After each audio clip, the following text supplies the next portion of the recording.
Hi everyone, তো নিয়ে আইছি আর একটা নতুন ভিডিও। তো আজকে আমি আমার ভাই যাইতেছি একটা ফোন কিনা লেগে। তো কি ফোন কিনলাম সব কিছু এই ভিডিওতে কইয়া দিব, কিন্তু এটা জানতে হইলে লাস্ট অফ দি ভিডিওটা দেখতে হইব। তো দেখো আইয়া পড়ছি মোবাইলের দোকানে এবং মোবাইল বক্সটা ওপেনও করিয়া লইতেছি। তো এটার মধ্যেখানে আমি একটা কথা কইমু যে হয়তো বা কেউ ভাবছো যে আমি আইফোন টাইফোন লইতেছি না, একদম না, আইফোন টাইফোন লইতেছি না। এবং এটা কেনে হইতাছি গেলিকা হইতাছি সব কিছু কইমু। এটা কোয়ার কারণ হইতাছে অনেকে এখন আইফোন টাইফোন লইয়া মানে লওয়ার সময় ভিডিও দেয়। তো না, আমি এরকম কিছু না যে আমি নর্মাল মানে ফোনই কিনতেছি, তাও তোমরা লগে শেয়ার করলাম। কারণ আমার এই ফোনটা খুবই শখের ফোন, কারণ আমার ফোনটা অনেক খারাপ আছিল। তো অনেক দিন ধরে ভাবতেছিলাম যে ফোন লইমু কইরা। তো লাস্ট অব্দি লইয়া লাইলাম, এটা লাগে আমি অনেক অনেক অনেক খুশি আজকে। তো দেখো ওপেনও কইয়া লিতেছি।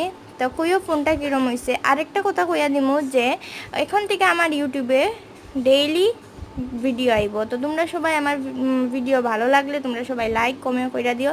তার সাথে সাথে ফেসবুকে আমার একটা পেজ আছে অন্বেষা নাথ দিয়া। তো তোমরা এখানেও ভিডিও পাইবা সবসময়, তো এখানেও দেখতে পারবা। আর আমার এই ভিডিওটা কীরকম লাগছে তোমরা কইয়া দিও। তো দেখো ওপেন হয়ে লিতেছি। তো কীরকম হয়েছে ফোনটা কইয়া লাইও। আর আমার নর্মাল ফোন মানে কইতে গেলে গরিবের ফোন। তো আইফোন কিনছি না, কিন্তু কোনো দিন ভগবান যদি চায় আইফোন কিনবো, আশীর্বাদ যদি করে। তো আজকের ভিডিও এখানেই শেষ করবো, দেখাইবো একটা নতুন ভিডিও। টাটা।